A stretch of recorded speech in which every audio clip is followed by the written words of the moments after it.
قرآن کریم کے اندر اللہ تعالیٰ فرماتا ہے فَإِنْ آمَنُوا بِمِثْلِ مَا آمَنْتُمْ بِهِ فَقَدِ اهْتَدَوْا کہ اگر لوگ ویسے ایمان لائے جیسے تم ایمان لاؤ. وہاں پہ صحابہ کرام کو مخاطب کیا گیا جیسے تمہارا ایمان ہے، جس طریقے سے تم ایمان لائے ہوئے ہو اسی طریقے سے لوگ ایمان لائے فَقَدِ اهْتَدَوْا تب ہدایت پہ. ہدایت کہاں ملے گی؟ صرف قرآن اور سنت کو اپنے مزاج کے مطابق پڑھ لینے سے نہیں. قرآن اور سنت کو اگر ہم اپنے مزاج کے مطابق پڑھتے ہیں تو آج آپ دیکھیں گے سوشل میڈیا پہ، ٹی وی چینلوں پہ بڑے بڑے اسکالرز بیٹھے ہوتے ہیں، ان کو بڑے علماء کے طور پہ پیش کیا جاتا ہے، امت کو عقیدے کے اندر گمراہ کر رہے ہیں، آیات پیش کر رہے ہیں، امت کی فکر کو گمراہ کر رہے ہیں، احادیث پیش کر رہے ہیں. سمجھ کیسی ہے؟ اپنی سمجھ ہے، صحابہ کرام کی سمجھ نہیں ہے. صحابہ کرام کی طرح انہوں نے قرآن و حدیث کو نہیں سمجھا. قرآن کریم کی تفسیر کے تعلق سے صحابہ کرام کی جو باتیں ہیں ان کو نہیں لیا. صحابہ کرام نے کس طریقے سے احادیث پہ عمل کیا اس کو نہیں لیا. استدلال کرتے ہیں لغت سے، عربی زبان سے صحابہ کرام سے بہتر کوئی بھی واقف نہیں تھا. صحابہ کرام افصح اللسان تھے، افصح العرب تھے، قریش کی زبان کی تھی. اللہ تعالیٰ نے قرآن انہی کی زبان میں نازل کیا. لیکن آپ دیکھیں کہ صحابہ کرام کو بھی اشکال ہوتا تھا. نبی اکرم صلی اللہ علیہ وسلم کے پاس آتے تھے، ان سے سمجھتے تھے. ایک آیت کریمہ نازل ہوئی الذين آمنوا ولم يلبسوا إيمانهم بظلم أولئك لهم الأمن وهم مهتدون. آیت کریمہ آپ پڑھیں آپ کو سمجھ آ جائے گا. ترجمہ بھی کریں تو ترجمہ بھی ہو جائے گا کہ جو لوگ ایمان لائے اور انہوں نے اپنے ایمان کو کسی بھی قسم کے ظلم سے ملوث نہیں کیا، مکس نہیں کیا، ظلم نہیں کیا. أولئك لهم الأمن وهم مهتدون. یہ لوگ ایسے ہیں جن کو امن نصیب ہوگا، یہی ہدایت یافتہ ہے. آیت کریمہ کا معنی بالکل واضح ہے، لغت ہے، آپ لغت سے لیتے ہیں، کہاں پہ غلطی ہوتی ہے وہ بتانا چاہتا ہوں. اولئک لهم الامن وهم مهتدون. صحابہ کرام کے سامنے جب آیت کریمہ آئی، نبی اکرم صلی اللہ علیہ وسلم پہ جب آیت کریمہ نازل ہوئی صحابہ کرام سے آپ نے بیان کیا تو صحابہ کرام آئے، انہوں نے کہا کہ وَأَيُّنَا لَا يَظْلِمُ نَفْسَهُ، اے اللہ کے رسول کون ہے جو اپنے آپ پہ ظلم نہیں کرتا ہے؟ غلطی سب سے ہوتی ہے، گناہ کا ارتکاب سب سے ہوتا ہے. کون انسان ہے، ہمیں کون صحابہ کرام میں سے کون ہے جس سے غلطی نہیں ہوتی ہے، جو اپنے آپ پہ ظلم نہیں کرتا ہے؟ تو نبی اکرم صلی اللہ علیہ وسلم نے فرمایا کہ وہ ظلم نہیں ہے جو تم سمجھ رہے ہو. لغت کے اعتبار سے انہوں نے بالکل صحیح سمجھا تھا. صحابہ کرام نے لغت کے اعتبار سے صحابہ کرام نے بالکل صحیح سمجھا تھا، اور اسی وجہ سے آ کر نبی اکرم صلی اللہ علیہ وسلم سے انہوں نے رجوع کیا تھا.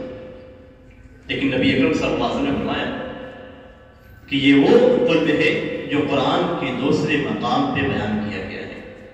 ان الشرک لظلم عظیم یا بنی لا تشرک باللہ ان الشرک لظلم عظیم، کہ اے میرے بیٹے اللہ کے ساتھ شرک مت کرنا، اس لیے کہ شرک سب سے عظیم گناہ ہے. یہاں پہ بزرگ طلبہ بیٹھے ہوئے ہیں، سمجھ رہے ہیں الذین آمنوا ولم یلبسوا ایمانهم بظلم. عربی زبان کا نحو کا قاعدہ ہے کہ اگر نکرہ نفی کے سیاق میں آتا ہے تو عام ہوتا ہے، یعنی سارے قسم کے ظلم کو شامل رہے گا. صحابہ کرام نے بھی وہی سوچا، صحابہ کرام نے تصحیح کر دی. اگر ہم آج کے زمانے میں جبکہ نہ ہماری عربی ویسی ہے جیسے صحابہ کرام کی تھی، نہ ہم ویسے قواعد کو جانتے ہیں جیسے وہ جانتے تھے، نہ عرب کے اسلوب کو ہم ویسے پہچانتے ہیں جیسے وہ پہچانتے تھے. آج کے زمانے میں اگر کوئی شخص صرف لغت کے سہارے سے آیات کو حل کرنے بیٹھ جائے، آیات کا معنی لینا بیٹھ جائے تو ایسے ہی گمراہ ہو جائے گا، غلط معنی کو لے گا. لیکن وہی پہ اگر سلف کی صحابہ کرام کی تفسیر کو دیکھے اور سلف کی جو تفاسیر کی کتابیں موجود ہیں ان کو دیکھے تو ہدایت میں رہے گا۔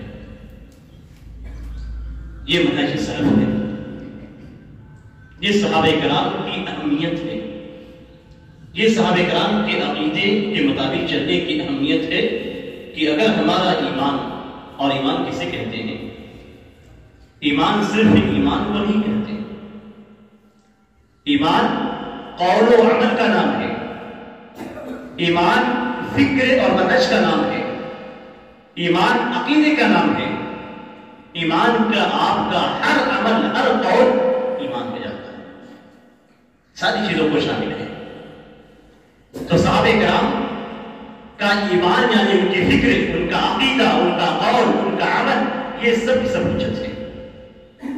اگر یہاں سے ہم ہٹ گئے تو ہم راستے سے ہٹ گئے۔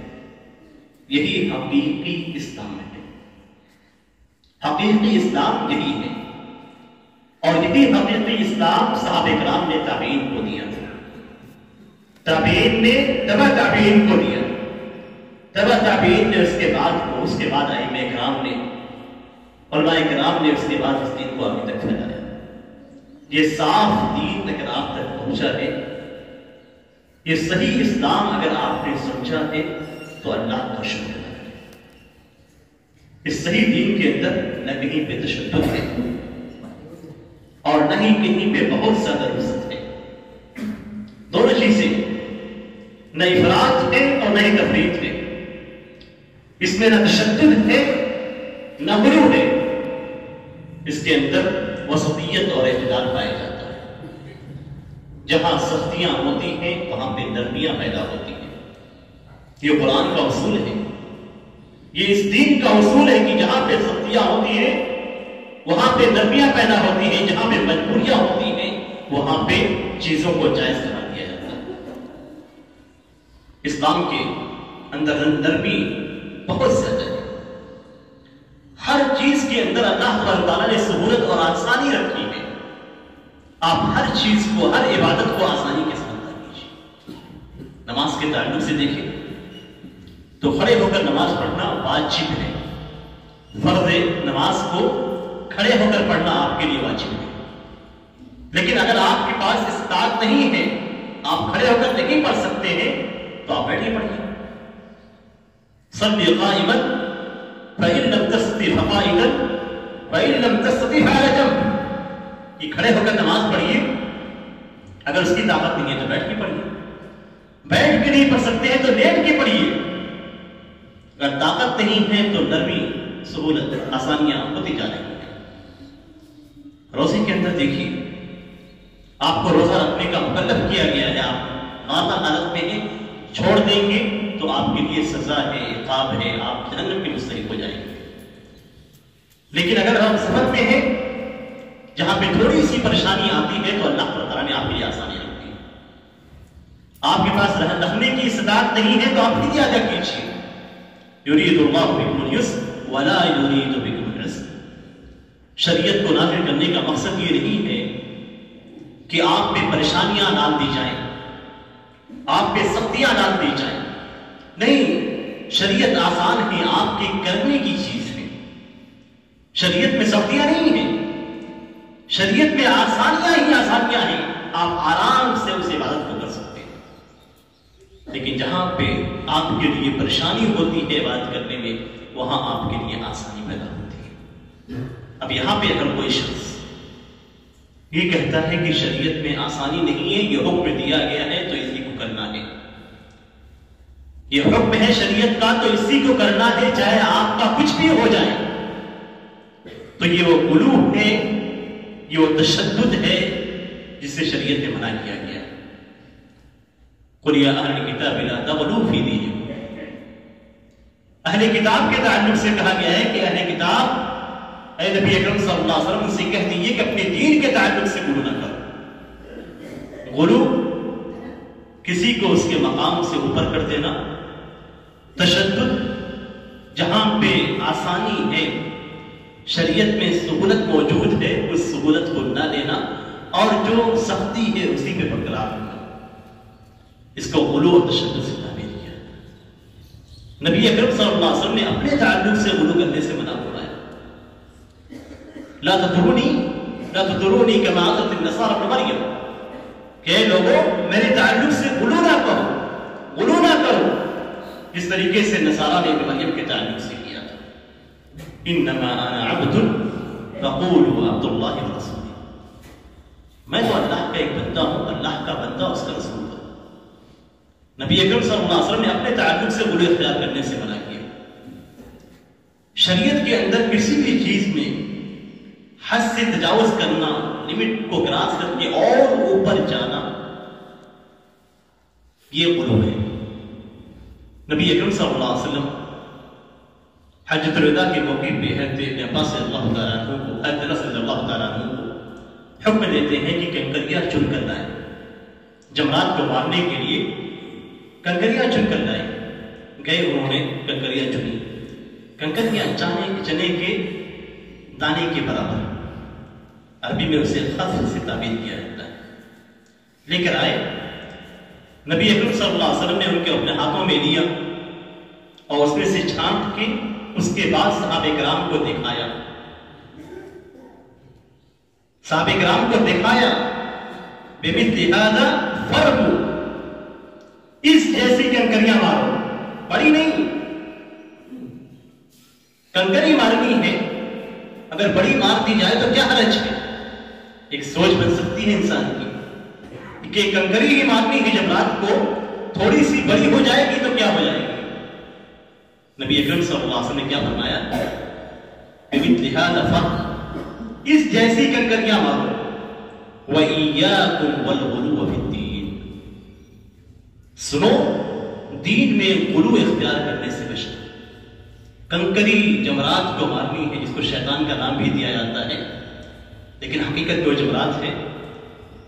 جمرات کو کنکریاں مارنی ہے. نبی اکرم صلی اللہ علیہ وسلم کنکریاں دکھا کر اس کے بعد کیا فرماتے ہیں؟ وَإِيَّاكُمْ وَالْغُلُوَّ فِي الدِّينِ، دین کے اندر غلو اختیار کرنے سے بچنا. کنکریوں میں بھی اضافہ کرنے سے منع کر دیا، کنکریوں کو بھی تھوڑی سی بڑی رکھنے سے منع کیا. آگے کیا فرمایا؟ سنیے، وہ سننے کی چیز ہے. فَإِنَّمَا أَهْلَكَ مَنْ كَانَ قَبْلَكُمْ الْغُلُوُّ فِي الدِّينِ، تم سے پہلے جو قومیں تھیں، ان قوموں کی ہلاکت کا جو سبب تھا، جس چیز نے انہیں ہلاک کیا تھا، وہ دین کے اندر غلو کرتے تھے. دین کے اندر غلو. بہت سارے مسائل ہیں، طلبہ اچھی طریقے سے جانتے ہیں بہت سارے مسائل میں اختلاف میں، لیکن ان مسائل میں کہیں پہ تشدد پایا جاتا ہے، سختیاں پائی جاتی ہیں، تو کہیں پہ بہت زیادہ لچک اور نرمی پائی جاتی ہے. اصل قاعدہ تو یہ ہے کہ قرآن اور حدیث میں جو کچھ بیان کیا گیا ہے اسی کے مطابق عمل کیا جائے گا. اس سے نہ آگے جائیں گے، ہم نہ پیچھے ہٹیں گے. ہاں، جہاں پہ پریشانیاں آئیں گی وہاں پہ آسانیاں پیدا ہوں گی. اس لیے کہ شریعت کا قاعدہ ہے الضرورات تبیح المحظورات، کہ مجبوریاں حرام چیزوں کو بھی حلال کر دیتی ہیں. یہ وہ مجبوریاں ہیں جو علماء آپ کو بتائیں گے، عوام کو اپنے حساب سے اس کو فٹ کرنے کی ضرورت نہیں ہے. یا میں صاف کر دیتا ہوں کہ مجبوری آپ اپنے حساب سے نہیں کہیں گے کہ یہ مجبوری ہے. علماء دیکھیں گے کہ وہ مجبوری ہے یا نہیں ہے، اس کے بعد اس کا حکم کیا ہوگا، اس طریقے سے عمل کیا جائے. ایک مثال بیان کروں گا. آج کل فوٹوگرافی بہت زیادہ عام ہو چکی ہے. موبائل کے اندر کیمرہ موجود ہے، کبھی بھی کسی بھی شخص کی کسی کی بھی تصویریں لے لی جاتی ہیں، تصویریں بنائی جاتی ہیں.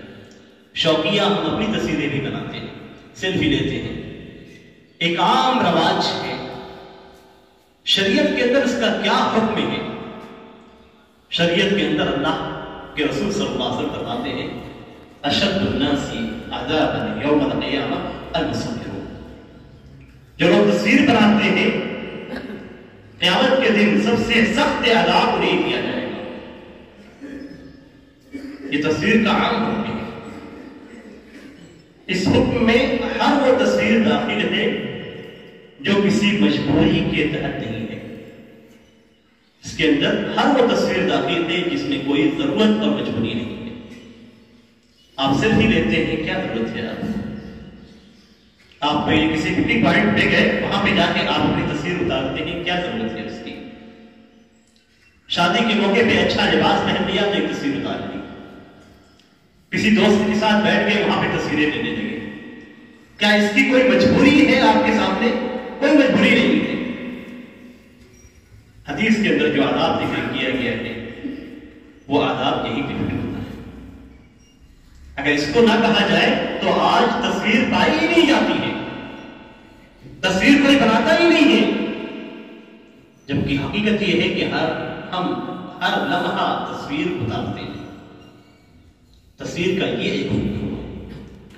دوسرا، آپ اپنی تصویر بنواتے ہیں اور جانے کے بعد پاسپورٹ کے لیے، آدھار کے لیے، اسی طریقے سے مختلف ڈاکومنٹس کے لیے آپ کی تصویر کی ضرورت پڑتی ہے. یہاں پہ آپ کی مجبوری ہے، یہ مجبوری ہے. اس مجبوری کے تحت یہ حرام چیز جو حدیث کے اندر بیان کی گئی ہے حلال ہو جاتی ہے.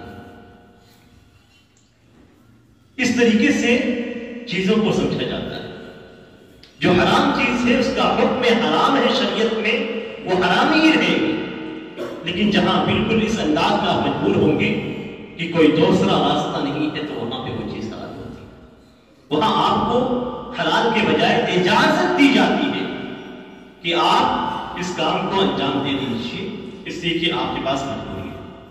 وہاں اگر کوئی شخص کہتا ہے کہ نہیں اس کے بنانے والے کو بھی عذاب دیا جائے گا تو ہم کہیں گے کہ یہ غلو ہے، یہ تشدد ہے.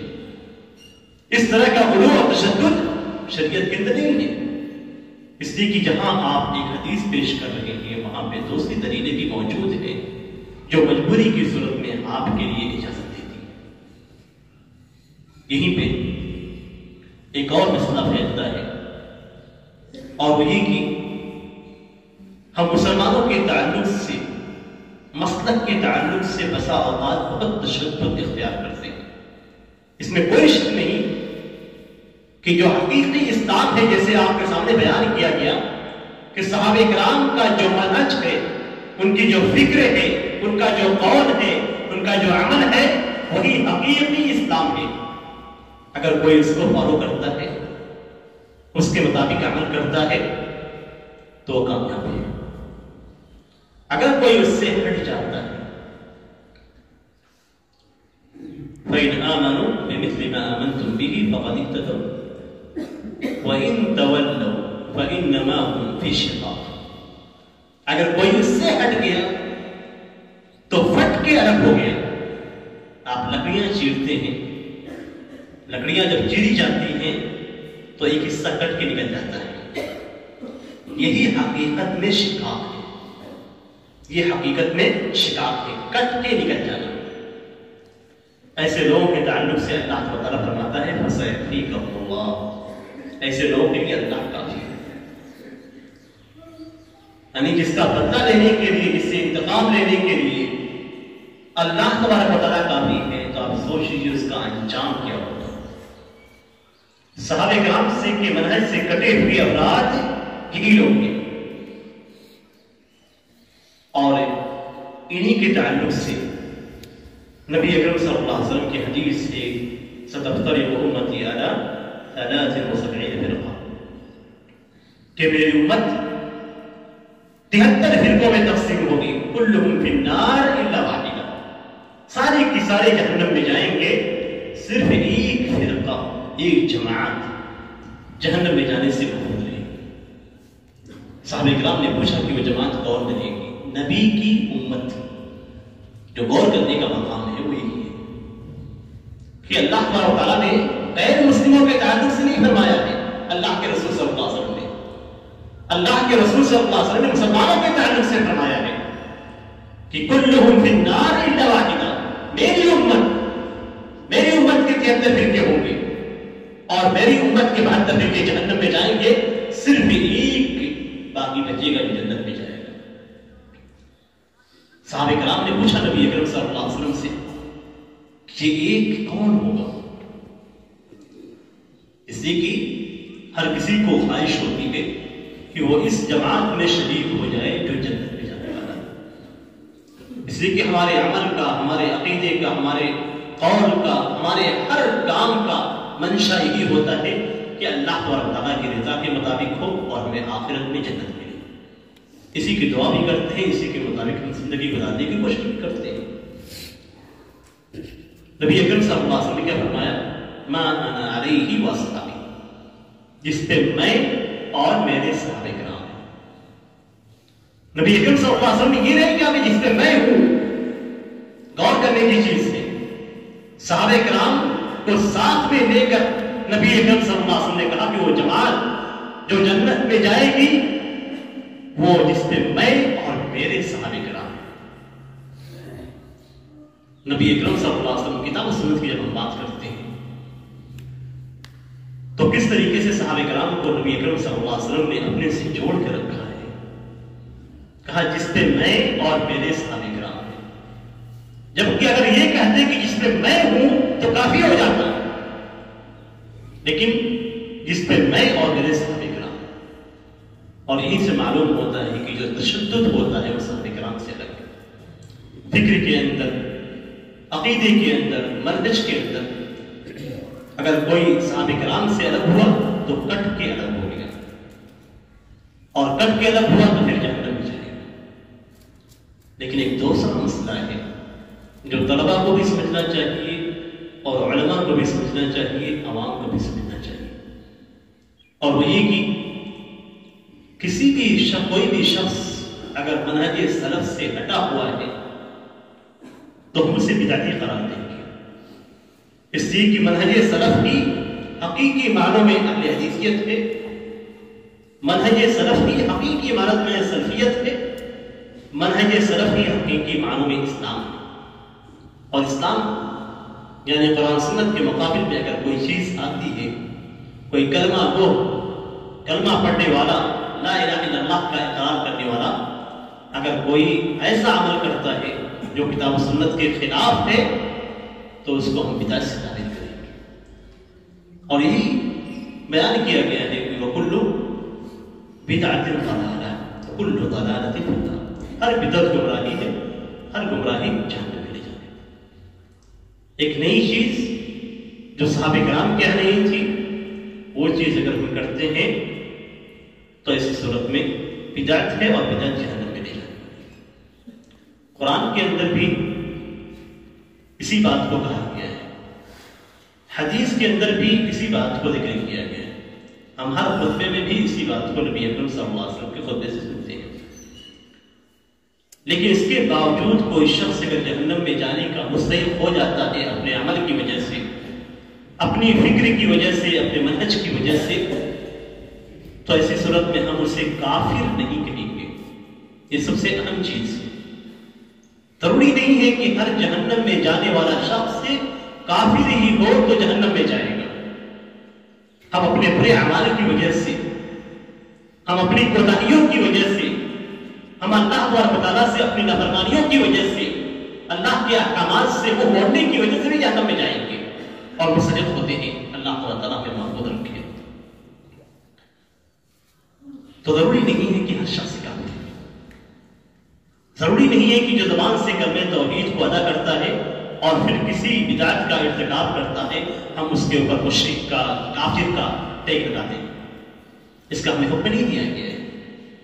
آپ سے منہج میں اختلاف ہے، کتاب و سنت کے مطابق اس کا منہج نہیں ہے، عقیدہ اس کا کتاب و سنت کے مطابق نہیں ہے، تو جہنم میں جانے کا مستحق ہوتا ہے، وہ بدعتی ہے، لیکن اسے کافر نہیں کہنا چاہیے، اس لیے کہ کافر کا لفظ سے بہت عظیم ہے۔ کسی کو کافر ٹھہرانا اس کو اسلام سے خارج کر کے غیر مسلم بنا دینا۔ آج بڑی آسانی کے ساتھ کسی پہ کوئی جملہ بول دیا جاتا ہے، کسی کو کافر کہہ دیا جاتا ہے، لیکن یہ معاملہ اتنا آسان نہیں ہے۔ اس لیے ہمیشہ ہمیشہ اس چیز سے اپنی زبان کو روک کر رکھیں۔ کسی کے تعلق سے آپ یہ نہ سوچیں کہ وہ مشرک مخلد فی النار ہے، آپ کسی کے تعلق سے یہ نہ سوچیں کہ وہ زبان سے کلمہ لا الہ الا اللہ ادا کر رہا ہے تو کافر، وہ کافر ہے، نہیں۔ کسی کو کافر کہنے کے شروط ہیں، اس کے ضوابط ہیں، اس کے اصول ہیں، اور خاص طور پہ کسی معین شخص کے لیے کافر کا جملہ استعمال کرنا یہ سب سے زیادہ خطرناک ہے۔ نبی اکرم صلی اللہ علیہ وسلم کا فرمان ہے کہ جب کوئی شخص سے اپنے بھائی سے مسلمان بھائی کو کافر کہتا ہے اے کافر، تو یہ جملہ ان دونوں میں سے کسی ایک پہ لوٹتا ہے۔ جس کو کہا گیا ہے اگر حقیقی معنوں میں وہ کافر ہے تو ٹھیک ہے، اس جملے کا مستحق تھا، وہیں تک چلا جائے گا، لیکن اگر اس نے کہا اور وہ اس کا مستحق نہیں ہے، ابھی وہ اسلام کے اندر ہے، اسلام کے دائرے میں ہے، تو لوٹ کر اسی شخص پہ آ جائے، جو کہنے والا ہے اسی پہ لوٹ کے آ جائے۔ تو سوچیے اگر آپ نے اپنی زبان سے ادا کیا اور وہ اس کا مستحق نہیں ہے تو لوٹ کر آپ پہ آئے گا۔ اور قرآن کریم کے اندر منع کیا گیا ہے وَلَا تَقْفُ مَا لَيْسَ لَكَ بِهِ عِلْمٌ، جس کا آپ کو علم نہیں ہے اس کے بارے میں اپنی زبان سے نکالے ہی نہ، اس کے تعلق سے بولے ہی نہ۔ اور ظاہر سی بات ہے کہ ان چیزوں کا علم میں طلبہ کو، جامعات اور مدارس سے فارغین کو نہیں رہتا ہے، اور خاص طور پہ کسی معین شخص کے تعلق سے جب تک ہمارے پاس پوری دلیلیں اکٹھا نہ ہو جائیں، پوری شہادتیں اکٹھا نہ ہو جائیں، پورے طور پہ اس شخص پہ حجت قائم نہ ہو جائے، تب تک ہم کسی کو نہیں کہہ سکتے۔ اس لیے کبھی بھی اس بات کا خیال رکھیں، جو پوائنٹس بیان کیے گئے ہیں وہ ایک ہی، اور اسی کا خیال رکھنے کی ضرورت ہے۔ صحیح اسلام کیا ہے؟ صحیح اسلام کو ہم کس طریقے سے سمجھیں گے؟ صحابہ کرام کی اسلام کو سمجھنے میں کتنی زیادہ اہمیت ہے۔ اسلام کے اندر اعتدال اور وسطیت ہے۔ اسلام میں تشدد اور غلو نہیں ہے۔ تشدد اور غلو سے ہمیشہ بچیں۔ جہاں بھی تشدد اور غلو پایا جائے وہاں پہ آپ شریعت کے مطابق عمل کریں، افراط کا شکار نہ ہو، تفرید کا بھی شکار نہ ہو، اور مسلمان کے تعلق سے کبھی اپنی زبان سے کوئی ایسا جملہ نہ کہے کہ آپ سامنے والے کو کافر ٹھہرا رہے۔ کوشش ہمیشہ یہ ہونی چاہیے کہ زیادہ سے زیادہ مسلمانوں کو صحیح اسلام سکھلائیں، قرآن کی صحیح تعلیمات حاصل کر کے لوگوں تک پہنچائیں، نبی اکرم صلی اللہ علیہ وسلم کی احادیث کو سمجھ کر پھر لوگوں تک پہنچائیں۔ یہی حقیقی پیغام ہے اسلام کا، اور یہی وہ چیز ہے جس کے ہم مکلف ہیں۔ ہمارے اوپر صرف بلاغ ہے، حکم لگانا نہیں ہے۔ ہمارے اوپر جو چیز واجب ہے وہ یہ کہ شریعت کو سمجھ کر لوگوں تک پہنچا دے۔ وَمَا عَلَيْنَا إِلَّا الْبَلَاغُ، یہ ہمارے اوپر صرف ہے شریعت کو سمجھ کر سمجھا دینا ہے، شریعت کے احکامات کو جان کر لوگوں تک پہنچانا ہے، اور سب سے پہلے خود اس پہ عمل کرنا ہے۔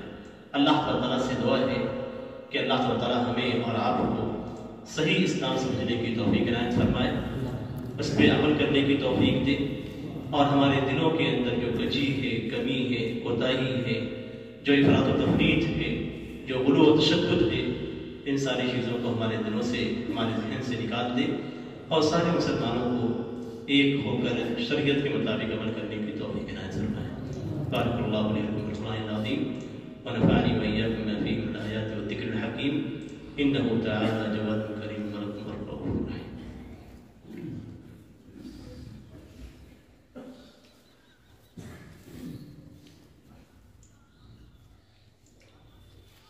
إن الحمد لله نحمده ونستعينه ونستغفره ونعوذ بالله من شرور أنفسنا ومن سيئات أعمالنا، من يهده الله فلا مضل له ومن يضلل فلا هادي له، وأشهد أن لا إله إلا الله وأشهد أن محمدا عبده ورسوله، أما بعد فإن خير الحديث كتاب الله وخير الهدي هدي محمد صلى الله عليه وسلم، وشر الأمور محدثاتها وكل محدثة بدعة وكل بدعة ضلالة وكل ضلالة في النار۔ أعوذ بالله من الشيطان الرجيم۔ إن الله وملائكته يصلون على النبي يا أيها الذين آمنوا صلوا عليه وسلموا تسليما۔ اللهم صل على محمد وعلى آل محمد كما صليت على إبراهيم وعلى آل إبراهيم إنك حميد مجيد. اللهم بارك على محمد وعلى آل محمد كما باركت على إبراهيم وعلى آل إبراهيم إنك حميد مجيد. عباد الله رحمني ورحمكم الله، إن الله يأمر بالعدل والإحسان وإيتاء ذي القربى وينهى عن الفحشاء والمنكر والبغي يعظكم لعلكم تذكرون.